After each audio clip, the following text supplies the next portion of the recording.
पवारांनी गौप्यस्फोट केलेली माणसं कोण होती हे त्यांनाच माहिती. शरद पवारांनीच त्या 2 जणांची नावं सांगावी. एकनाथ शिंदे यांचं आव्हान. तर एवढ्या मोठ्या नेत्याला निकालाच्या 9 महिन्यानंतर उपरती झाली हे आश्चर्यकारक. जयकुमार गोरेंची टीका. निवडणूक आयोगानं आरोपांवर 3 वेळा उत्तर दिलं आहे. आपण पराभूत न झालो हे मान्य न करता आपल्या पाठीवर शाबासकी देण्याचा नवीन उपक्रम. शरद पवारांनी केलेल्या दाव्यानंतर आमदार सुधीर मुनगंटीवारांची टीका. शरद पवारांचा दावा 100% खरा. राहुल गांधींनी 6 महिने मतदार यादीवर काम करून आयोगाची चोरी पकडली. आयोग मतदानाचे सीसीटीव्ही फुटेज देत नाही. अरविंद सावंत यांची टीका. विधानसभेचा निकाल महाविकास आघाडीच्या पचिनी पडेना. शरद पवारांच्या गौप्यस्फोटावर रावसाहेब दानवेंची प्रतिक्रिया. पवारांनी त्यांना भेटलेले अधिकारी कोण हे सांगावं, दानवेंचं आव्हान. पवारांकडे जी 2 माणसं गेली होती ती माणसं ते राहुल गांधींकडे कशासाठी घेऊन गेले? गुन्हा लपवणाराही गुन्हेगार असतो. शरद पवारांच्या दाव्यानंतर खासदार नरेश म्हस्केंची प्रतिक्रिया. बेस्ट पतपेढीच्या निवडणुकीसाठी ठाकरे बंधूंची युती. मनसे आणि ठाकरेंच्या सेनेकडून आजपासून एकत्र प्रचार. गोरेगावमध्ये संध्याकाळी 5 वाजता आज कार्यकर्ता मेळाव्याचं आयोजन. उद्या इंडिया आघाडीचा केंद्रीय निवडणूक आयोगाच्या कार्यालयावर मोर्चा धडकणार. राहुल गांधींच्या मतचोरीच्या दाव्यानंतर देशभरात निवडणूक आयोगाच्या विरोधात वातावरण तापण्यास सुरुवात. घोटाळ्याच्या विरुद्ध संसद तसंच संसदेबाहेर लढा उभारण्याचा सर्व विरोधी पक्षांचा निर्णय. केंद्रीय निवडणूक आयोगानं मतचोरीच्या आरोपांवर उत्तर न दिल्यास लोक चळवळ उभारू. नाना पटोलेंचा इशारा. तर मतचोरीच्या आरोपानंतर काँग्रेस निवडणूक आयोगाच्या विरोधात आक्रमक. आमची वाटचाल सरळ आहे. मी कधी तिरकत जात नाही. पवारांच्या वक्तव्यावर शिंदेंची प्रतिक्रिया. भाजपच्या आंदोलनाला उत्तर म्हणून शरद पवारांच्या राष्ट्रवादीनं खडसेंच्या फोटोला दुग्धाभिषेक घातला. प्रांजल खेवलकर प्रकरणामध्ये रुपाली चाकणकर यांना प्रत्युत्तर दिल्यानंतर वाद विकोपाला. विधानसभा निवडणुकीच्या वेळेला 2 माणसं भेटली. 160 जागा निवडून आणण्याची गॅरंटी देत होते. मात्र मी आणि राहुल गांधींनी हा मार्ग नाकारला. शरद पवारांचा मोठा गौप्यस्फोट. पवारांना भेटलेली ती 2 माणसं कोण? तर्कवितर्कांना उधाण. राहुल गांधींसारख्या कपोलकल्पित कहाण्या आता शरद पवारही सांगू लागले. पवारांवर राहुल गांधींच्या भेटीचा परिणाम झालाय. पवारांना 2 माणसं भेटल्याच्या दाव्यावर मुख्यमंत्री फडणवीसांची टीका. 2 जण आले होते हे शरद पवार आता का बोलत आहे? शरद पवारांनी त्या 2 लोकांची तक्रार करायला पाहिजे होती. पवारांच्या दाव्यानंतर आमदार मनीषा कायंदेंची प्रतिक्रिया. राहुल गांधींनी निवडणूक आयोगावर आक्षेप घेतला. मग भाजप आणि मुख्यमंत्र्यांनी उत्तर देण्याची गरज काय? राहुल गांधींच्या प्रश्नांना आयोगानं उत्तर द्यावं. शरद पवारांचा निशाणा. शरद पवारांच्या दाव्यामध्ये तथ्य असेल. निवडणूक आयोगावर टीका केली की भाजपाला झुमतं. आदित्य ठाकरेंची टीका. मतदार यादीमधील धांदलीसाठी 2 व्यक्ती पवारांकडे आल्या होत्या. 160 जागांवर मतांची फेरफार करण्याबाबत सांगितलं. जितेंद्र आव्हाडांचा दावा. ठाकरे बंधू एकत्र येण्याबाबत इंडिया आघाडीमध्ये कोणालाही आक्षेप नाही. मविया ही विधानसभा निवडणुकीसाठी तयार झाली. मुंबईमध्ये मवियाशिवाय ठाकरे बंधू एकत्र लढू शकतात याचाही राऊतांकडून संकेत. ठाकरे बंधू एकत्र लढत असतील पण मवियामध्ये तसा प्रस्ताव नाही. तसा प्रस्ताव येईल तेव्हा त्याचा चर्चा करू. बेस्ट निवडणुकीमध्ये ठाकरे बंधू एकत्र.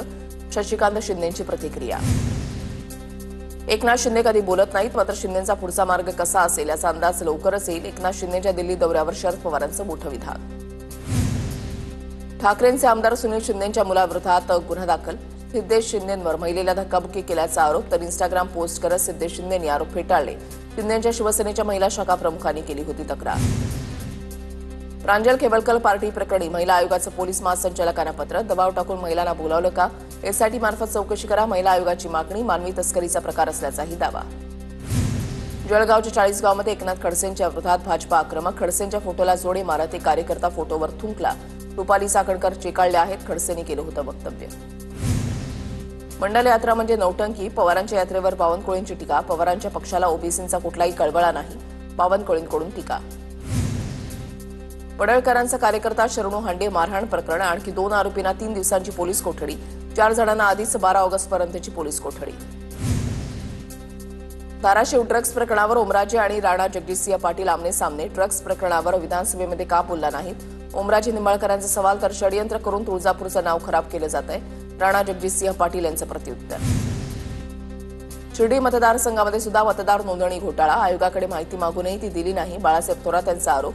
तर स्वतःचं अपयश झाकण्यासाठी थोरातांचं बेताल वक्तव्य. राधाकृष्ण विखे पाटील यांचा पलटवार. कबूतरखान्यासाठी आंदोलन करणाऱ्यांवर गुन्हे दाखल पाहिजेत. मंत्री मंगलप्रभात लोढांनी मुख्यमंत्र्यांना धर्मसंकटात टाकलं. तर न्यायालयाचा आदेश डावलणार आहात का? आमदार मनीषा कायंदेंचा सवाल. स्थानिक स्वराज्य संस्थांच्या निवडणुकीबाबत समाज ठरवणार. आरक्षणाच्या भूमिकेवर मी आणि समाज ठाम. समाज योग्य निर्णय घेईल. मनोज सरांगेंचं वक्तव्य.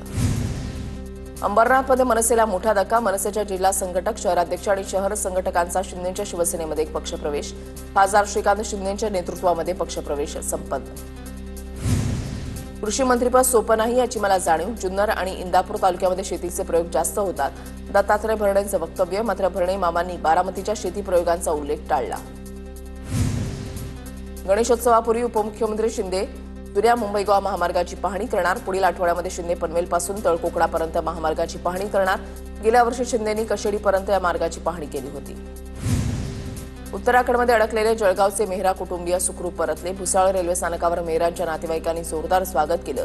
कुटुंबातील सदस्यांनी सांगितली ढगफुटीची आपबीती. प्रो गोविंदा स्पर्धेमध्ये नागपूर निंजाज संघाला प्रथम क्रमांक. तिसऱ्या पर्वाच्या अंतिम फेरीमध्ये 5 संघ पोहोचल्यानंतर 2 संघ डिस्क्वालिफाय. मंत्री प्रताप सरनाईक आणि प्रो गोविंदा लीगचे ब्रँड अँबॅसेडर क्रिस गेल यांच्या हस्ते विजेत्यांचा सन्मान. सिंदखेड राजा तालुक्यामधल्या सोनोशी इथल्या नदीला पूर. दुचाकीस्वाराचं पुरातून दुचाकी नेण्याचं धाडस आलं अंगलट. दुचाकीसह वाहून जात असताना युवकांनी प्रसंगधान दाखवत युवकाला वाचवलं. सोशल मीडियावर व्हिडिओ व्हायरल. माधुरी हत्तेणीसाठी नांदणी मठ आणि वनतारा सोमवारी सुप्रीम कोर्टात संयुक्त याचिका दाखल करणार. मठाच्या परिसरात हत्तेणीसाठी पुनर्वसन केंद्र उभारण्याचा निर्णय. जेलमध्ये असणाऱ्या वाल्मिक कराडची गँग अद्यापही सक्रिय. कराडच्या समर्थकांनी एका तरुणाकडून कराडच्या विरोधात काही बोलणार नाही असा माफीचा व्हिडिओ बनवून घेतला. बीडमध्ये आणखी एका तरुणाचा बंदुकीसोबतचं रील व्हायरल. संबंधित तरुण वाल्मिक कराडचा समर्थक असल्याचा दावा. नांदेडमधील बारड रस्त्यावर पोलिसांची गाडी पलटल्यानं अपघात. अपघातामध्ये एक पोलीस कर्मचारी किरकोळ तर दुसरा गंभीर जखमी. प्रतिबंधात्मक बाबी घेऊन जाणाऱ्या कारचा पाठलाग करताना घडली घटना. मनसेच्या आंदोलनानंतर शेतकऱ्याचा जेसीबी बँकेनं परत केला. नागपुरातल्या इंद्रजित मुळे या शेतकऱ्याचा जेसीबी बँकेनं कर्जाचे हप्ते थकल्यानं केला होता जप्त. मुंबई विमानतळावरचं इंटरनेट काही काळासाठी ठप्प. चेक इन आणि बोर्डिंग प्रक्रिया मॅन्युअल मोडवर. एअरपोर्ट परिसरात प्रवाशांची मोठ्या प्रमाणात गर्दी झाली होती. आयटी आणि कोर टीमकडून नेटवर्क दुरुस्तीचा प्रयत्न सुरू. नागपूरच्या कोराडीमधील महालक्ष्मी मंदिराजवळच्या निर्माणाधीन गेट कोसळला. 15 ते 16 जण जखमी.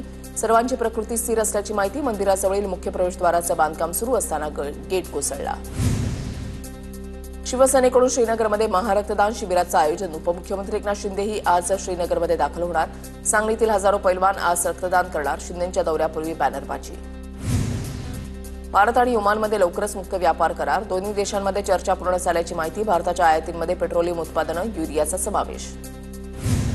22 एप्रिल रोजी काश्मीरच्या पहलगाममधील बैसारन व्हॅलीमध्ये झालेल्या दहशतवादी हल्ल्याचे पडसाद आजही कायम. 4 महिन्यांपासून पर्यटकांनी पाठ फिरवल्यानं व्यापाऱ्यांवर उपासमारीची वेळ.